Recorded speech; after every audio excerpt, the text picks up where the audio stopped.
के करा तू धून में रंग लगाई बैलून में रहेलू के करा तू धून में रंग लगाई बैलून में अरे बारू तू कुमार घुमतारू गावा गहाई होलिया में हमारा से केहू ना बचाई ओइ चलू गावा धून में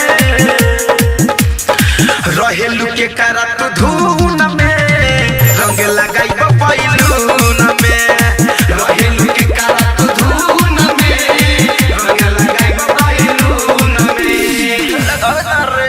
सावन रिकॉर्डिंग स्टूडियो लाल बेगिया।